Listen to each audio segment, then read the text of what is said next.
네, 오늘 여러분들과 함께 나는 선교사입니다라는 제목으로 하나님의 말씀을 나누겠습니다. 지난 3월 5일 저녁에 한국에 도착해서 이제 이번 주 수요일 저녁 비행기로 캐나다로 돌아갑니다. 네, 좋으신가요? 저는 비럴스윗한 마음이 있는데요. 비럴한 것은 너무 오랜만에 방문한 한국인데 아쉬움이 크고요. 또 스윗한 마음은 아마 영상으로도 가스펠 교회 분들이 또 함께하고 계실 텐데 3주간 못 봤던 가스펠 교회 성도들을 만날 수 있어서 참 스윗한 이 두 가지 마음이 공존하는 이 시간을 보내고 있습니다. 지난 3월 5일 인천공항에 도착하여서 한국에 발을 디뎠는데 아직 입국 수속도 하지 않은 그 시점이었는데 마음 깊은 곳에서부터 편안함이 느껴졌습니다. 14시간 이상의 비행으로 몸이 너무 고단했었거든요. 마음 깊은 곳으로부터 안정감이 올라왔습니다. 마치 이 대한민국 이 땅이 저를 환영해 하고 안아주는 그런 것만 같았습니다. 이거구나. 내가 나고 자란 고국이 주는 안정감. 뭔가 대단한 것을 한 것도 아닌데 한국 땅에 발을 밟고 있다는 것 자체에 안정감을 느꼈습니다. 저희 4인 가족이 2019년 11월 27일 이 고국이 주는 안정감을 뒤로 하고 캐나다로 떠났습니다. 바로 성경에 나오는 인물 중에 고국을 뒤로 하고 떠난 아브라함처럼 말입니다. 오늘 우리가 본문 말씀을 읽었는데 창세기 12장 1절을 한 번 더 읽어보겠습니다. 여호와께서 아브라함에게 이르시되 너는 너의 고향과 친척과 아버지의 집을 떠나 내가 내게 보여줄 땅으로 가라. 하나님은 갈대아 우르에 살고 있던 아브라함을 부르셔서 하나님이 지시하시는 땅으로 떠나라고 하셨습니다. 당시에 갈대아 우르는 대단한 번영을 누리고 있던 그런 곳이었습니다. 오 아브라함이라는 책에 따르면 갈대아 우르는 대부분의 서민들이 2층 집에 살았던 그런 곳이고 중산층은 방이 한 14개쯤 되는 큰 집에 수세식 화장실까지 갖춘 그런 굉장히 발달한 문명을 누리던 곳이었습니다. 지금으로 따진다면 제가 생각할 때 서울쯤 되지 않았을까. 서울 방문해 보니까 세계의 그 어떤 도시보다 앞서가고 있더라고요. 뉴욕이나 서울쯤 되는 그런 곳이 바로 아브라함이 거주하던 갈대아 우르였습니다. 이 문명의 도시 갈대아 우르가 아브라함에게는 고향이었던 것입니다. 그런데 하나님께서 아브라함에게 분명하게 말씀하셨습니다. 너의 고향, 너의 친척, 너의 아버지의 집을 떠나라. 여러분, 고향은 나고 자란 곳이기 때문에 익숙한 곳이죠. 그래서 안정감을 주는 곳입니다. 안정감은 가지고 있을 때보다 한번 없어져 보면 잘 느끼는 것이 안정감인데요. 여러분 여행을 많이 다녀보셨죠? 여행을 다니다가 너무 즐겁지만 집으로 돌아왔을 때에 느껴지는 그 편안함과 맞아 해주시는데 편안함과 그런 안정감이 있습니다. 마찬가지로 고국에 살 때는 모르실 거예요. 근데 타국에서 한동안 살다가 고국에 방문하면 안정감을 느끼는 것이에요. 이와 같이 고국이 주는 안정감을 아브라함도 가지고 있었을 거예요. 근데 하나님께서 아브라함에게 이런 안정감을 느끼게 하는 고향을 떠나라고 말씀하셨던 것입니다. 여러분, 고대 사회는 치안 유지가 잘 되지 않았습니다. 그래서 서로를 보호하기 위해서 친족들이 모여서 살았죠. 친족과 함께 한다는 것은 안전을 보장받는 것과 같았습니다. 아브라함도 마찬가지였겠죠. 그런데 하나님은 아브라함에게 친척들을 떠나라고 말씀하셨습니다. 갈대아 우르는 아브라함의 아버지의 집이 있는 곳이었습니다. 아버지의 집은 무엇입니까? 가장 사랑받는 곳, 가장 의지할 만한 곳이 바로 아버지의 집이죠. 그런데 아브라함에게 가장 의지가 되는 아버지의 집을 떠나라고 말씀하셨습니다.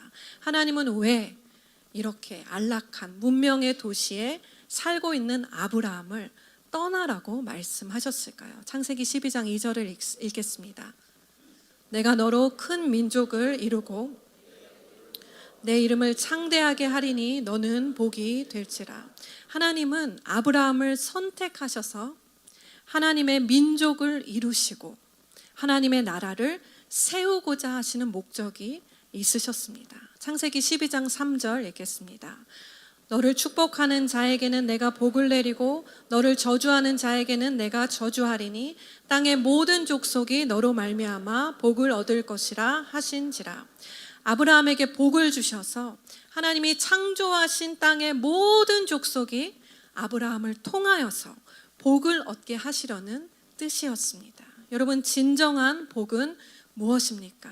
지난주 요한 목사님도 말씀을 선포하셨는데, 진정한 복은 잘 먹고 잘 살고 평안한 삶을 누리는 것이 아니라 진리를 아는 것이 진정한 복입니다. 불변의 진리는 무엇입니까? 하나님께서 우리를 지극히 사랑하신다는 것, 죄로 인해 죽어 하나님과의 관계가 깨어져서 죄의 지배 아래 종노릇하고 있던 우리를 자유케 하시기 위해 그 아들 예수 그리스도를 보내사 십자가에서 고난을 통과하게 하심으로 우리를 하나님의 자녀로 다시 되찾아 주신 것, 하나님의 자녀로 불러주신 것, 이 진정한 복을 아는 것이 우리가 해야 할 것입니다. 시편 84편 4절 말씀을 읽겠습니다. 주의 집에 사는 자들은 복이 있나니 그들이 항상 주를 찬송하리이다. 진정한 복은 무엇입니까? 주의 성전에서 항상 주님을 예배하는 것, 이것이 진정한 복입니다. 옆에 분들과 한번 고백할까요? 당신은 복 있는 사람입니다.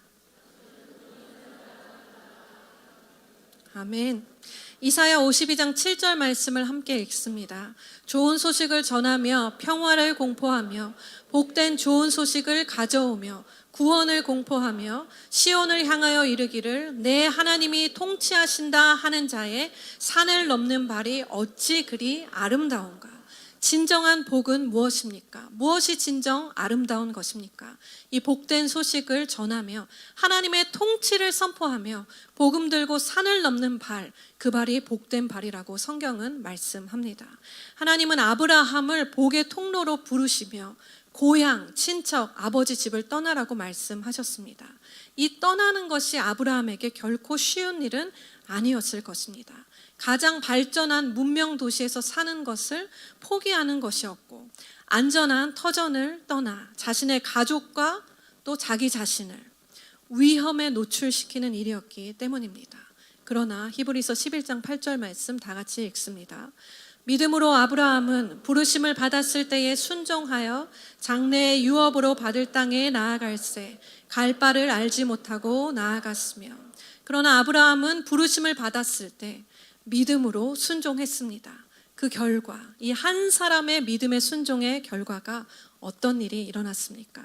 하나님께서 약속하신 것처럼 아브라함의 후손을 통해서 이스라엘이라는 하나님의 민족을 이루셨고, 예수 그리스도를 통해 구원의 역사를 이루셨으며, 교회를 세우시고 복음을 전파하여 오늘날까지 이 복음이 우리에게 이르기까지 이 복된 구원의 역사를 이루게 하셨습니다. 할렐루야. 하나님은 하나님 나라를 위해 믿음으로 순종하는 그 한 사람을 통해서 하나님 나라의 역사를 이루신 것입니다. 복음을 전하기 위해 익숙하고 안전한 곳을 떠나서 불확실하고 위험한 상황에 자신을 두기를 주저하지 않으며 부르신 자리에서 예수 그리스도를 선포하고 예배하는 것, 이것은 무엇입니까? 선교입니다. 그런데 선교는 저 멀리 오지에 나가 사역하고 있는 어떤 특정한 몇몇 사람들만의 부르심이 아닙니다. 선교지라고 하는 것은 저기 멀리 저 3세계 가난한 나라들, 그런 곳만이 선교지가 아닙니다. 선교지는 어디입니까?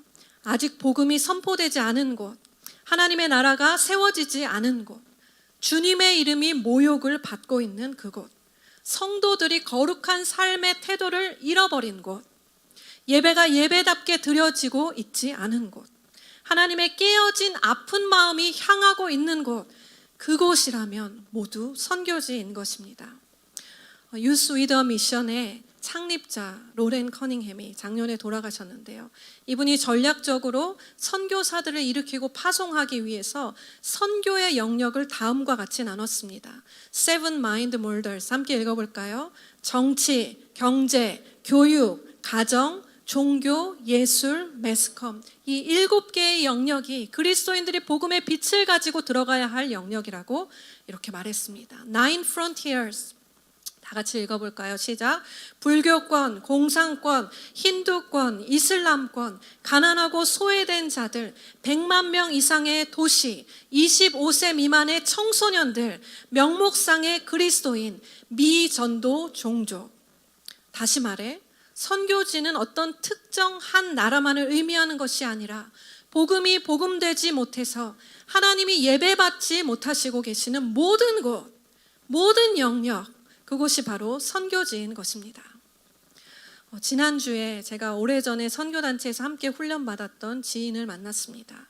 그 지인의 남편은 현재 대한민국 정부 산하에 있는 상담소에 계신 분인데, 이분이 일하는 곳에는 청소년 전문가, 가정문제 상담 전문가, 중독 상담 전문가 등 각각의 영역에 전담하는 상담사들이 배치되어 있습니다. 그런데 몇 년 전까지만 해도 청소년 가정 상담 바빴는데, 중독 상담 전문가는 한가해서 항상 사무실에 상주했다고 합니다. 그런데 지금은 어떤 현실이냐? 사무실에서 그분의 얼굴을 볼 수가 없다고 합니다. 여기저기서 마약 중독의 일들이 빵빵 터지고 청소년 마약 중독 문제로 매스컴에 드러나지 않은 심각한 문제들이, 어마어마한 일들이 일어나고 있다고 합니다. 한국의 출산율이 낮은 것이 문제라고 말하죠. 그런데 더 문제는 다음 세대 그리스도인들이 교회 이탈하는 그 이탈률이 그 어느 때보다 높다는 것이 문제입니다. 교회 안에 청년 청소년들의 이 신앙의 상태가 삶의 문제에 대해서 하나님을 의지함으로 극복하는 것이 아니라 물질주의가 말하는 돈의 논리에 사로잡혀 명목상의 그리스도인으로 전락하고 있다는 것이 더 큰 문제입니다. 이것을 한국 기독교 사회문제연구원이 지난해 말에 통계조사에서 밝혀졌습니다. 대한민국의 다음 세대도 선교지입니다. 며칠 전에 옷을 사기 위해서 옷가게에 들렀습니다. 옷을 고르는데 점원이 막 얘기해 주다가 저를 보더니, 그런데 무언가 좀 다르신데 혹시 어디서 오셨나요? 제가 좀 뭔가 다른가요? 질문하는 거예요. 그러면서 제가 사실 캐나다에 지금 살고 있습니다. 이렇게 말했더니 어쩐지 뭔가 한국인들과는 다른 여유로움과 어떤 친절함이 이렇게 묻어난다는 거예요. 그래서 그분과 정말 잠시 이야기를 나눴습니다. 한국에서 사는 삶이 너무 경쟁이 치열하고 사람 사이가 너무 각박하다는 거예요. 여러분도 그런 현실 가운데 살고 계시죠? 그래서 제가 대답했습니다. 그러셨어요. 너무 치열하죠. 얼마나 각박함을 느끼셨습니까? 사람들 사이 관계도 정말 힘드셨죠? 라고 몇 마디를 던졌는데 그분의 눈에서 눈물이 글썽글썽 하면서 막 눈물이 떨어질 것 같은 거예요. 지나가는 손님인 저의 이 따뜻한 몇 마디의 이 말에 눈물 짓게 할 만큼 외롭고 각박한 땅이 한국이구나 느꼈습니다. 가장 편리하고 가장 앞서가는 나라이면서도, 정말 많은 사람들이 부대껴서 모여 사는 나라이면서도 각자 외로운 섬처럼 고독하게 씨름하며 경쟁하며 쉼없이 살아가는 나라. 8년 이상 자살률 1위를 기록하고 있는 나라. 이곳 대한민국은 선교지입니다. 제가 캐나다에 살고 있는데요. 캐나다 또한 선교지입니다. 캐나다는 복지가 정말 좋은 나라이거든요. 삶이 안락하다 보니까 영적으로 그렇게 하나님을 찾거나 갈망하는 일을 찾아보기가 정말 어렵습니다. 개인의 인권을 존중하는 데 있어서 세계에서 가장 앞서가는 나라가 캐나다입니다. 그러다 보니 개개인의 성별에 대해서도 자신이 결정할 수 있는, 그것까지도 존중하는 그런 나라가 되었습니다. 어느 날 저의 둘째 자녀를 어떤 센터에 등록하는데 성별을 선택하는 카테고리를 클릭했습니다. 근데 성별이 2가지, 이제는 3가지 정도 나오려나 했는데 7가지의 성별의 선택의 카테고리가 나오는 것이었어요. 남성, 여성, 중성, 양성, 혼성, 무성, 아직 결정되지 않았음 등등. 만 12세가 되면 자신의 성별을 스스로 결정할 수 있습니다. 부모가 반대하면 양육권을 잃을 수도 있습니다. 예전에는 트랜스젠더 하면 외모와 성별을 일치시키려고 했죠. 내가 남성인데 여성이 되고 싶다. 그럼 트랜스젠더, 성전환 수술을 했습니다. 그런데 이제는 추세가 어떻습니까? 굳이 내가 내 몸을 왜 바꾸나? 내가 결정하고 내가 믿는 게 나 자신인데. 그래서 남성이지만 자신을 여성이라고 결정하면 굳이 외모를 바꾸지 않아도 사람들이 그 사람에게 she, 그녀라는 대명사를 써줘야 합니다. 그렇지 않으면 교육 현장에서는 소송을 당할 수도 있습니다. 캐나다의 현실입니다. 캐나다는 선교지입니다. 무엇보다 캐나다는 예배의 토양이 척박하더라고요. 하나님의 임재가 머무르는 살아있는 예배를 경험하는 것이 쉽지가 않았습니다. 2019년 11월 27일에 저희가 고향 땅인 한국을 떠날 때에는 앞으로 어떤 일들이 펼쳐질지 전혀 알지 못했습니다. 캐나다에서 이민사회를 전혀 경험해보지 않았던 저희가 캐나다에서 개척을 이런 거는 진짜 전혀 생각하지 않았던 일이었습니다. 그런데 캐나다에서 이렇게 사역하는 기간 동안 방황하는 많은 영혼들을 만나게 되었죠. 예배드릴 곳을 찾아서 배회하는 이들을 만났고요. 교회를 찾아서 표류하는 이들, 잃어버린 영혼들을 보는데 마음 깊은 곳으로부터 이 아픈 마음이 올라오면서 이것이 하나님께서 보여주시는 캐나다를 향한 아픈 마음이구나를 느꼈습니다. 그렇게 캐나다의 영적 필요를 보게 하셨고 캐나다를 품게 하셨고 그렇게 개척의 길로 인도하셨습니다. 그래서 저희가 4인 가족이 2021년 12월 아는 이가 정말 하나도 없는 처음 가본 런던은 영국에만 있는 줄 알았는데 캐나다에는 런던이라는 작은 도시 이곳에서 개척 예배를 드렸습니다. 사진을 한번 영상을 한번 첫 주일 예배입니다. 소리가 나오면 한번 켜주시겠어요? 이때는 아직 소리를 더 키워주세요.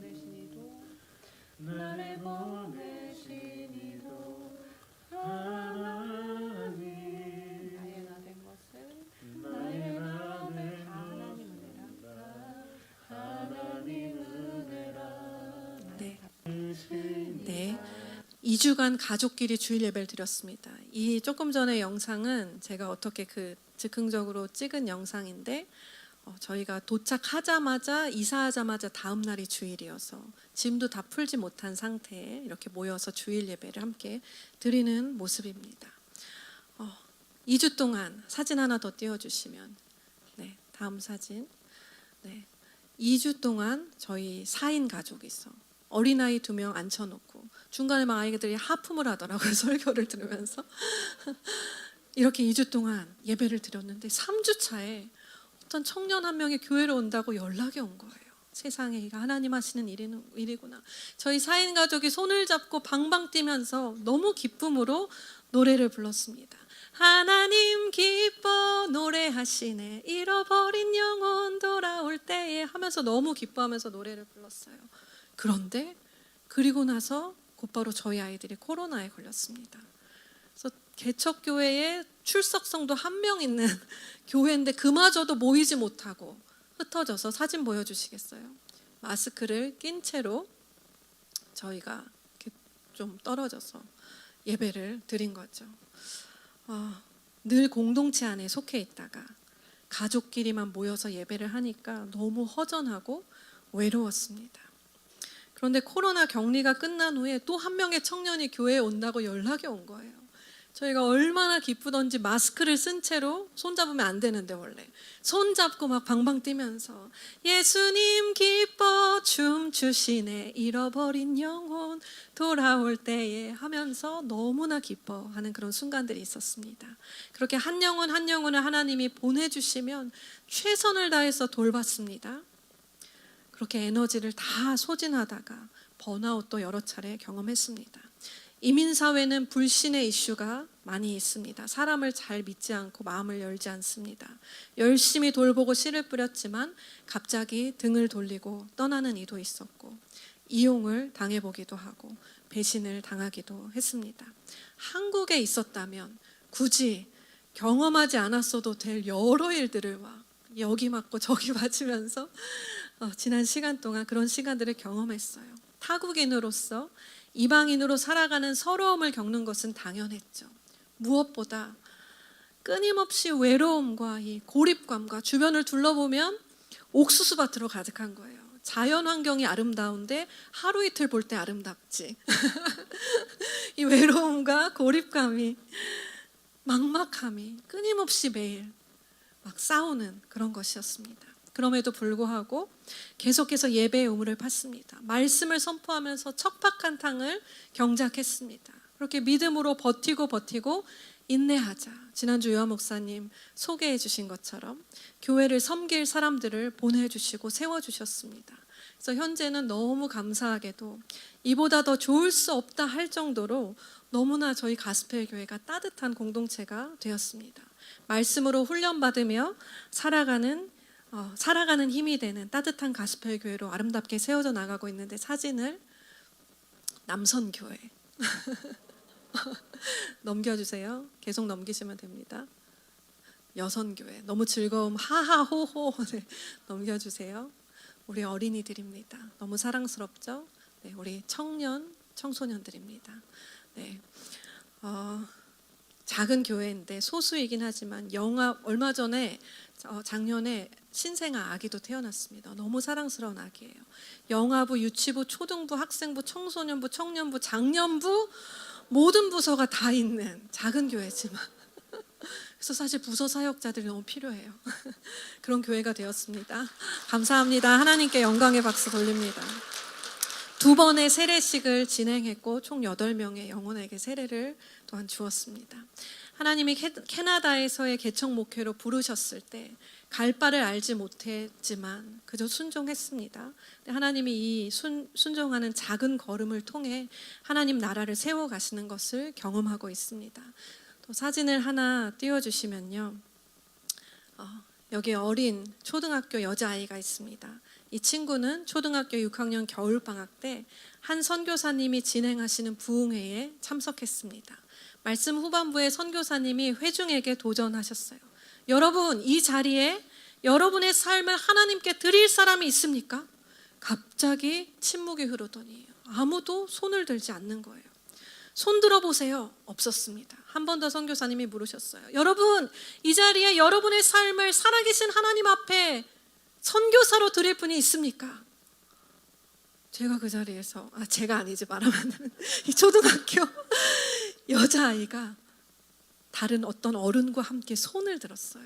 근데 선교사님이 순간 너무 놀라는 거예요. 수많은 사람들은 다 가만히 있는데 이 작은 여자아이가 손을 드는 것을 보고 당황하셨던 것 같아요. 그래서 일으켜서 물었습니다. Are you sure? 너 정말 괜찮니? 너 진심이니? 괜찮지 않을 수도 있어. 근데 이 여자애 대답했습니다. 괜찮아요. 저는 진심입니다. 이 여자아이는 여러분 앞에 서 있는 저의 어린 시절 모습 사진입니다. 하나님께서 이 작은 여자아이의 그날 드렸던 믿음의 고백을 받으셨습니다.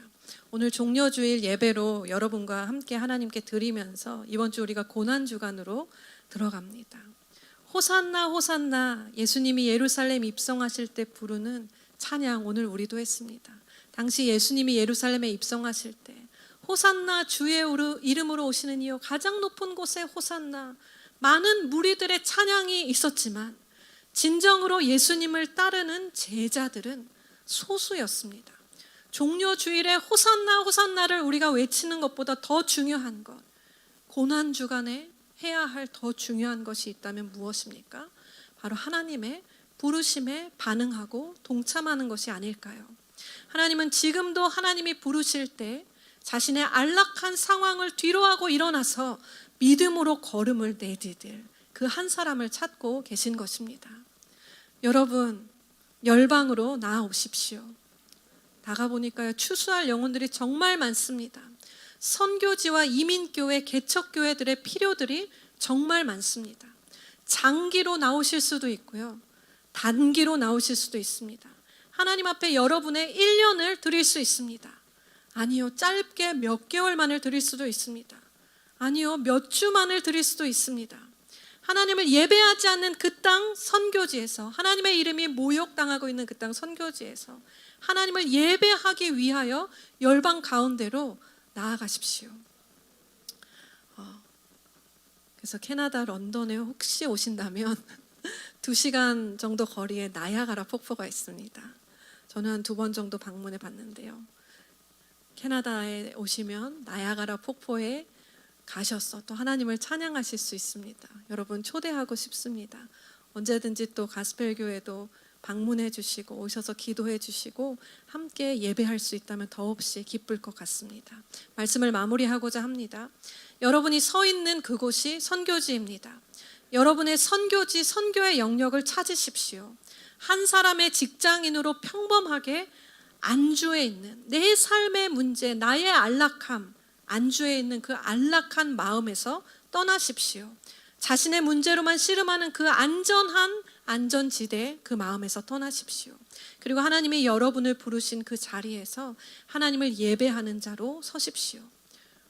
복음을 전하지 않고 그냥 크리스찬이 아닌 것처럼 조용히 살고 있는 그 안락한 자리에서 하나님은 떠나라고 말씀하십니다. 복음을 선포하는 선교사로 사십시오. 다음 세대를 섬기는 사역에 헌신해 주십시오. 나이가 많아도 괜찮고 나이가 적어도 괜찮습니다. 어떤 영역을 바라볼 때 저렇게 가면 안 되는데 정말 안타깝다라고 여겨지는 그런 영역이 있습니까? 주님의 깨어진 마음이 향하는 그런 곳입니다. 그 영역에 가십시오. 섬기십시오. 하나님의 나라가 여러분들을 통해서 세워질 것입니다. 단순히 내 고난의 문제를 씨름하다가 그거 해결하는 그 신앙 넘어서서 여러분의 믿음의 반응으로 한 걸음 내디딜 때 아브라함을 통해 역사하셨던 것처럼 여러분을 통해 하나님 나라를 세우실 것입니다. 오늘 섬김의 자리로, 오늘 선교사로서 사는 그 삶의 자리로 나아가십시오. 우리 영상을 하나 보겠습니다.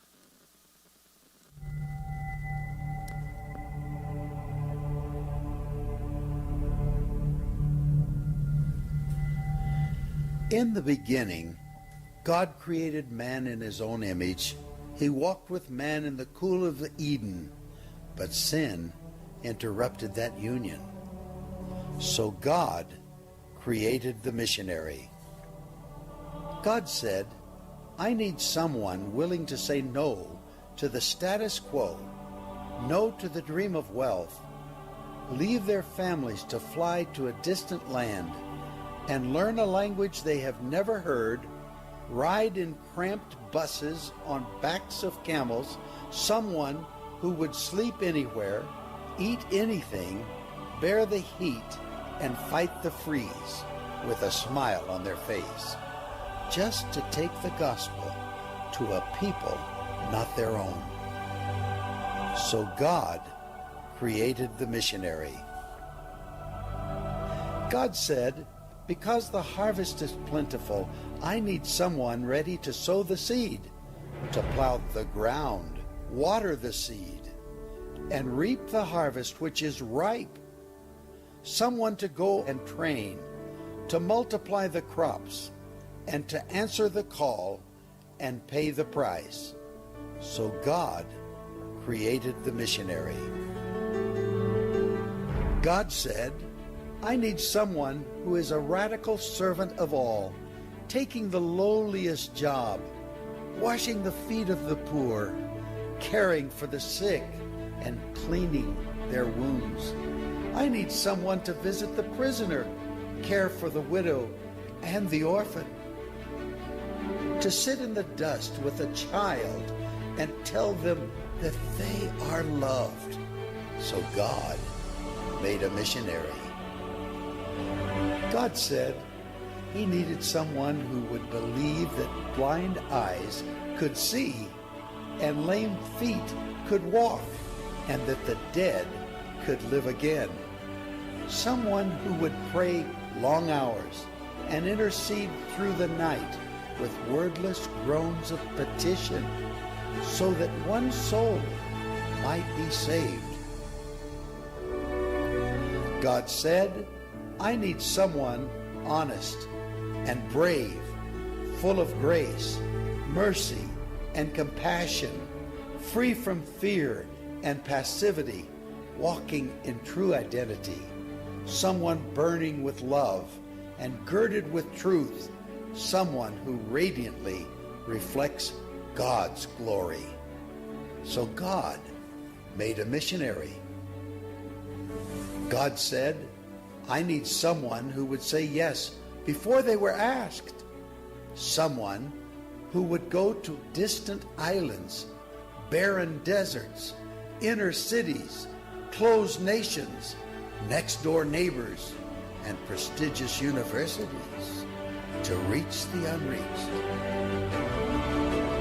Who would hike any mountain and endure any obstacle? Because how will they believe in him of whom they have never heard?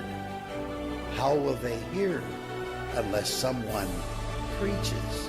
And how will they preach unless they are sent? So God made the missionary. 다 같이 자리에서 일어나시겠습니다. 네. 하나님, 우리 모두를 선교사로 부르셨습니다. 우리가 이 시간 함께 찬양할 때에는 하나님이 우리를 부르시는 영역이 있습니까, 주님? 제가 믿음으로 반응하는 아브라함과 같은 믿음의 걸음을 내딛는 자 되기 원합니다. 우리 그런 고백으로 하나님께 질문하는 마음으로, 주님, 저를 부르시는 어떤 영역이 있습니까? 저의 이웃에게로요, 저의 직장 안에서요, 또는 선교지입니까? 교육의 영역입니까? 주님께 질문하는 마음으로 우리가 이 찬양 드리기 원합니다. 아픔 많은 세상에, 아픔 많은 세상에 주의 복음 들고 부르신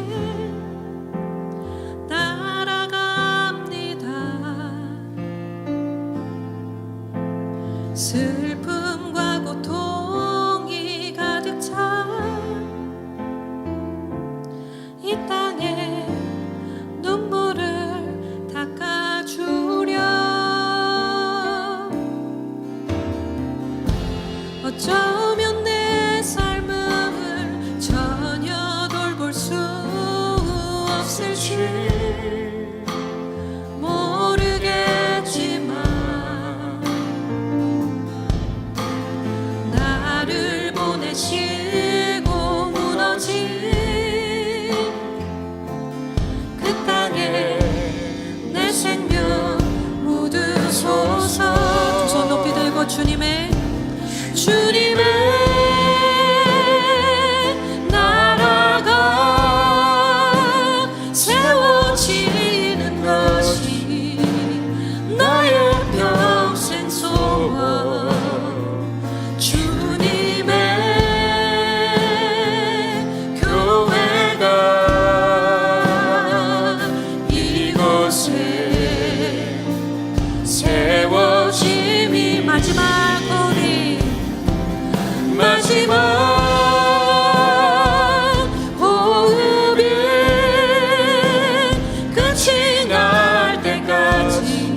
손을 들고 고백합시다. 주님의 교회가, 주님의 나라가 세워지는 것, 나의 평생의 소원, 나의 평생 소원. 주님의 교회가,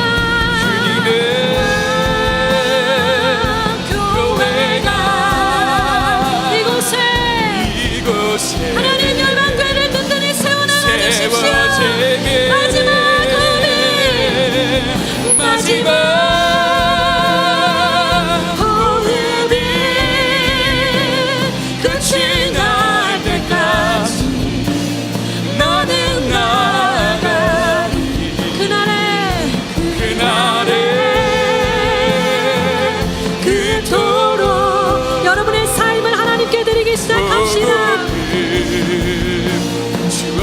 주님의 나라가 이 땅에 임하소서. 주님의 나라가 세워지는 것이 나의 평생 소원. 주님의 교회가 이곳에 세워지니,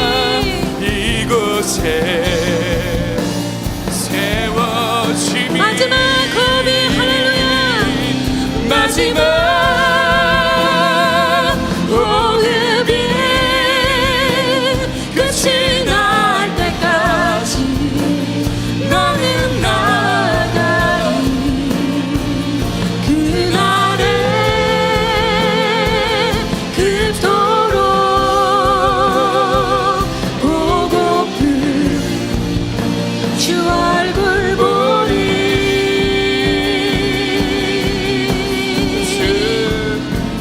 우리의 심령, 우리의 심령 주의 것이니,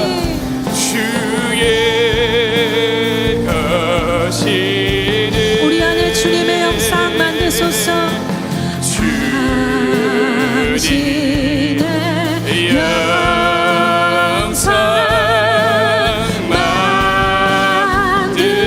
만드소서.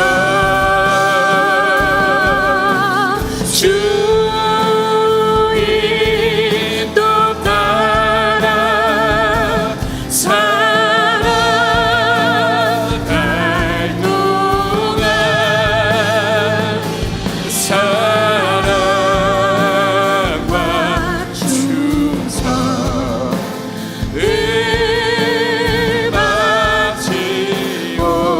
바치오리다. 한 번 더 고백합니다. 우리의 심령, 여러분의 목소리로 고백합시다.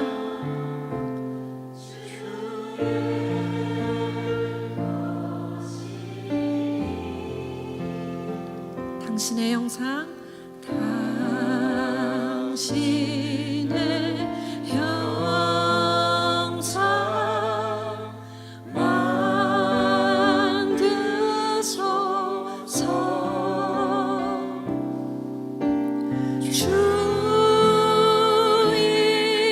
주인도 따라 살아갈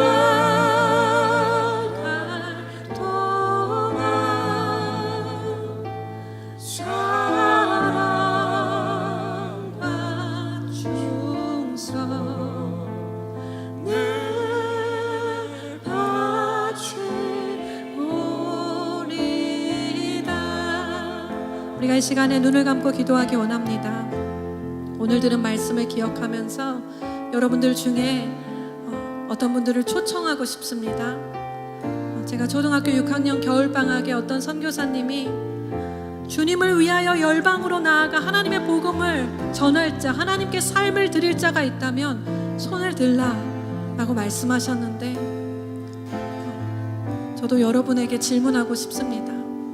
우리 모두를 선교사로 부르시고 초청하시는 그 하나님 앞에, 하나님, 그 땅이 어디인지 내가 갈 바를 알지 못하지만 내가 서 있는 이 자리에서 내 이웃에게, 내 일터에서, 교육 현장 안에, 매스컴의 영역 안에, 정치의 영역 안에 하나님의 나라가 세워지기 위하여 나의 삶을 드리기 원합니다.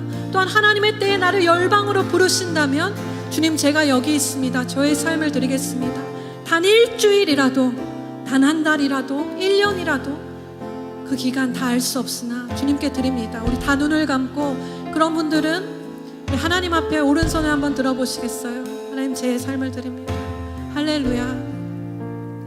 우리가 우리 미래를 다 알지 못하지만 주님 앞에 믿음으로 드립니다. 할렐루야. 하나님, 이 고백을 받아주십시오. 단 일주일이라도, 단 하루라도 선교지를 밟고 그곳에서 예배하겠습니다. 주님, 지극히 일상적인 내 일상의 삶의 선교사로 살겠습니다. 아멘. 이제 우리 모두 두 손을 높이 듭시다. 다 같이 주여 한번 크게 부르고 기도할 때, 하나님, 나를 선교사로 불러주셨다면 나를 훈련하시고 주님이 이끄신 그곳으로 나아가는 아브라함과 같은 믿음의 걸음을 내딛게 하소서. 다 같이 주여 한번 부르시고 기도하시겠습니다. 주여, 주여 아버지, 주여 아버지, 우리 열방교회가 쉼없이 전진하는 교회가 되게 하소서. 주님 아버지, 주님 아버지, 우리 열방교회가 쉼없이 선교하는 교회가 되게 하소서. 주님이 교회를 통하여 하나님 나라를 세우시옵소서. 예배자들을 일으키시며 사역자들을 일으키시고 선교사들을 일으키셔서 300~3천의 세계 부흥에 앞장서는 믿음의 교회가 되게 하여 주십시오. 주님, 이곳에서 고백하는 한 사람 한 사람의 고백을 받으시고 우리가 오른손을 높이 들어 주님께 고백한 것처럼 하나님 아버지, 우리의 고백을 들으시고 하나님의 때들을 부르셔서 일주일을, 하루를, 한 달을, 아니 1년을, 3년을, 평생을 하나님 열방교회로 나아가서 주님을 전하는 사명의 삶을 살게 하소서. 주님 찬양합니다. 주님, 우리의 삶을 주님께 올려드립니다. 하나님, 우리가 선교지로 나아가겠습니다. 다음 세대를 섬기는 자리에 나아가게 하십시오. 주님, 내 이웃 세계로 나아가게 하십시오. 주님, 열방교회 가운데 비전을 새롭게 하여 주십시오. 주님, 하나님 아버지의 마음을 각 사람 가운데 나눠주십시오. 하나님 아버지의 마음을 리더들 가운데 나눠주십시오. 주님, 우리가 현상과 안락한 삶에 머물러 있지 않게 하여 주소서. 하나님, 우리가 주님 앞에 나아가게 하소서. 아멘. 주님, 할렐루야. 예수님, 주님의 이름을 높여드립니다. 열방 가운데 찬송받게 합당하신 교회의 머리 되시며 주인 되시는 주님, 이 열방교회 가운데 높임을 받으실 뿐만 아니라 열방교회에서 세워진 선교사들을 통하여 그들이 받는 모든 땅에서 높임을 받으시옵소서.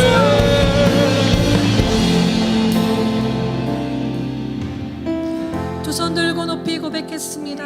우리가 종려주일이기 때문에 호산나 호산나 찬송하는 것에 머물지 않고 우리 각 사람을 모두 선교사로 부르신 주님께서 우리를 이끄시는 그 자리를 향하여서 삶의 안락함과 안전함을 뒤로하고 주님의 부르심을 따라 일어나서 부르심의 자리로 나아가는 자들 되게 하여 주십시오.